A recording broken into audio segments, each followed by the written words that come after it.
I thought it might be fun to make a video you can all just downvote to hell. It involves Joe Biden's possible vice presidential pick and Scientology, two things that are not controversial at all. And based on reactions I've seen elsewhere, no one likes my take on this. So I will give you the opportunity to be mad at me too. Before I get into it though, let me offer two helpful bits of background information so you can understand the story. First, on the Church of Scientology. It's bad. It's really bad. It brainwashes people. It abuses people. It takes their money. It promotes pseudoscience. It tears apart families. It is arguably a cult. I'm well aware of its problems. Whatever good it supposedly does for some people, that doesn't outweigh the damage it has caused for so many others. Now, maybe you know that because you watched Leah Remini's show Scientology and the Aftermath over the past few years. Or maybe you read Lawrence Wright's fantastic book Going Clear, which came out in 2013, or his New Yorker article about Scientology from 2011, which formed the basis for that book. Or maybe, like me, your initial impressions of the church came before all that and involved Tom Cruise saying some really weird stuff in interviews about why psychiatry was bad and why certain medications were wrong and why Brooke Shields should not have written about how she dealt with postpartum depression. My point is, if you were to take a time machine back to 2010, it's not like the most disturbing aspects of Scientology were a secret or anything, but I would argue that if you weren't paying close attention, you might not have known much about it. It's easy to say everyone knows Scientology is bad, and I'm sure people watching this are very familiar with that.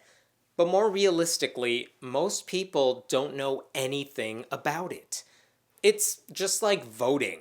I feel like every piece of media I consume is focused nonstop on why Trump is awful and why he needs to not be reelected.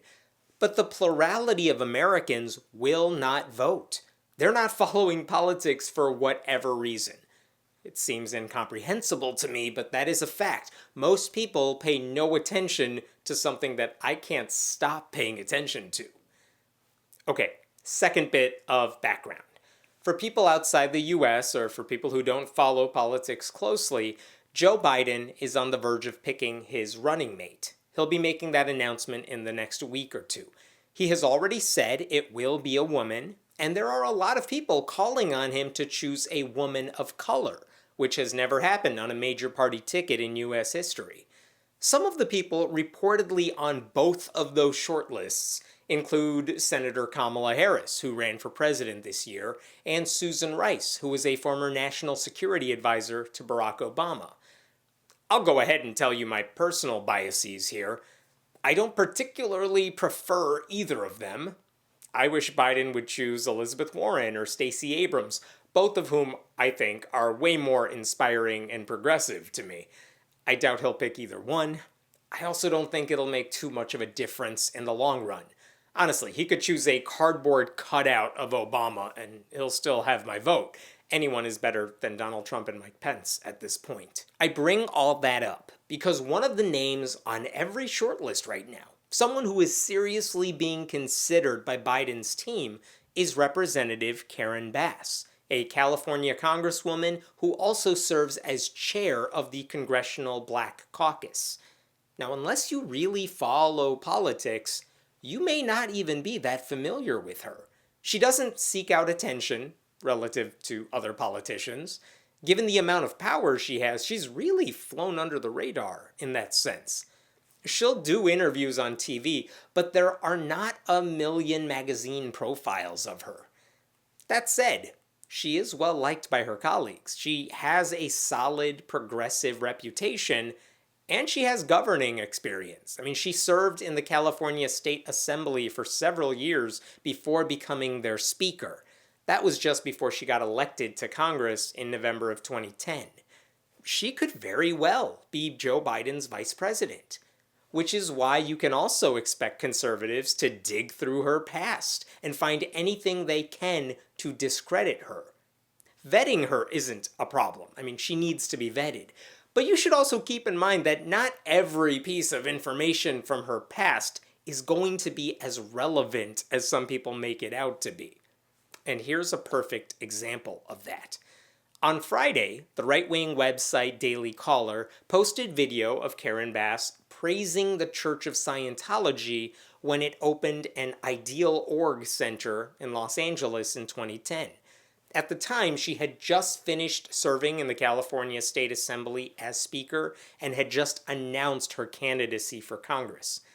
I won't show you the video since I'm sure this one will get taken down if I do, but in her speech, Bass said of the church, quote, "I know your goal and your commitment is truly to make a difference," unquote.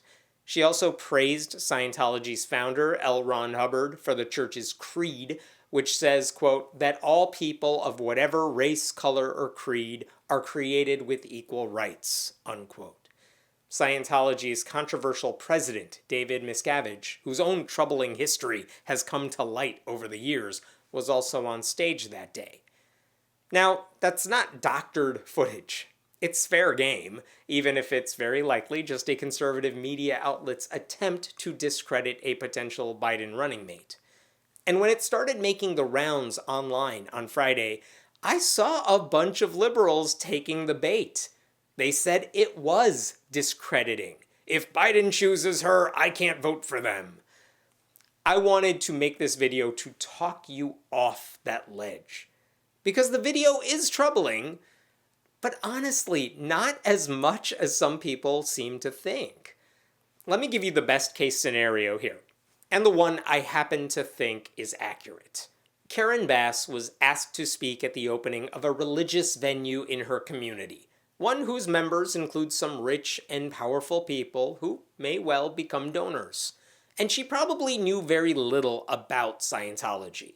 I'm not even sure if she had a staff who sifted through invitations and could have warned her about it since she was officially out of office, though, again, she had just started her campaign for Congress. I'm just saying, I'm not sure how many people knew she was doing this in advance and had the opportunity to tell her not to.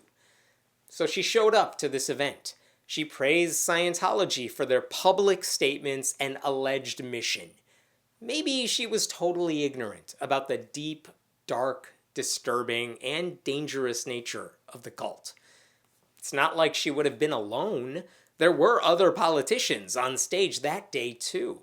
The most damning things about the church were known mostly to people who cared enough to pay attention to it, which, again, is not that many people. I'm sure all of you watching this are aware, but most people aren't. It's kind of like the Mormon Church or the Jehovah's Witnesses in that way. If you left it, or you're a critic of religion, of course you know about the abuses that occur inside of them and about their more harmful beliefs. But most people know nothing about those organizations other than how they occasionally get a knock on the door from people spreading the faith. That applies to atheism too. When the Pew Research Center asked people in 2019 to name the first person who came to mind when they heard the word atheist, 51% of people could not name anyone. Another 10% gave the name of a friend or acquaintance. You catch my drift here? We live in a bubble when it comes to knowledge about this stuff. Now, I've heard people say about Karen Bass, how could she not know? This was Los Angeles, where Scientology has a huge footprint. I'm just saying, I don't find it that weird that she might not have known. I mean, based on her remarks that day, which were very superficial, that seemed to be the case. It's not like she talked about specifics about their work. She was more like a student giving a book report without ever opening the book. She offered lip service to people she knew very little about at a ribbon-cutting ceremony attended by thousands of people. Should she have known better? Maybe, but that sort of event goes on all the time in politics. I wouldn't be shocked if someone didn't do a ton of research before saying yes to an event like this. Some of you know I grew up in the Jain religion, and there's a huge Jain temple outside of Chicago near where I live. And whenever politicians are running for city or statewide office, they often stop by the temple during major events trying to make their pitch to a huge crowd they wouldn't normally see. The audience loves it because it's like we're being seen. They don't even tend to care about political affiliation. It's more like, look, a white person in power sees us. We've made it. The candidates always say nice things about Jainism, clearly based on whatever they learned about it from the first couple of sentences on Wikipedia during the ride over, and nothing more. And then they leave, and that's it. It's just a really easy way to pander. Now, the only difference is that I would argue Scientology is way worse than Jainism. So if you look at what Karen Bass said that day, it seems like she didn't know much about them. By the way, in 2012, when she was in Congress, Bass commended a group affiliated with the church for its work on human rights, which is laughable to anyone more familiar with Scientology. But you know what? So did then Senator Harry Reid. Karen Bass commended the human rights group again for the same reason in 2013, along with dozens of other elected officials. My point is, all politicians do this sort of thing for all kinds of groups. It's simple. It usually doesn't have any political downside because no one's really paying attention to proclamations that have no legal weight. Would she have done those things if she knew then what she better know now about Scientology? That's a good question. More on that in a second. Tony Ortega is a journalist who has covered the Church of Scientology for decades, and he's forgotten more about Scientology than I'll ever know. And you know what he said about the video of Bass speaking at the opening of that center in 2010 when asked if it was disqualifying? He said, "It's not a good look." But that was about the worst of it. Ortega offered some advice to her that I thought made a lot of sense. She could help her own case here by just saying something, quote, about how she has nothing to do with Scientology today, and that she is concerned by the revelations brought out by people like Leah Remini, unquote. I completely agree with him. Those statements would go a long way. And maybe she heard him, because Saturday morning she posted a statement on Twitter in response to the video saying a few things. It's long, so I'll just give you the highlights. She says she's not a Scientologist and that she attends a Baptist church. She acknowledged that there have been many first-hand accounts exposing this group since that speech, and, quote, everyone is now aware of the allegations against Scientology, unquote. But when she went there, all she really knew was that she was speaking to people who held different beliefs from her, so she did what any politician would do. She tried to focus on what they had in common. Sounds about right to me. If releasing this video was meant to discredit Bass, it seems like a cheap attempt at doing so. The video didn't suggest Bass agreed with the Church of Scientology, or even that she would do the same event today. All it said to me was that she was willing to show up in front of an audience, any audience, for what seemed to be a media-friendly event. Good luck finding politicians who won't do that. I know it's really tempting to give a knee-jerk reaction and say this is damning and unforgivable when it comes to being Joe Biden's running mate. But if this is the worst thing her critics can find, it merely reveals a blind spot in her knowledge. Not that she's incapable of changing her actions when provided with new evidence. It's a misstep. It's a distraction. It's a gaffe. But based on what we know about her, it's nothing more than that. Honestly, if Scientologists were a larger portion of Donald Trump's base, he would totally be doing those events right now, even today. So roll your eyes at her all you want. There's still nothing nefarious happening here, at least on her end.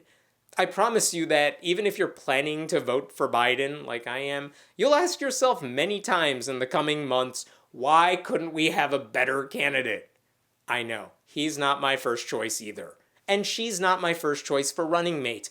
But seriously, none of the things I've seen them do strikes me as so damning it's worth another 4 years of Trump and Pence.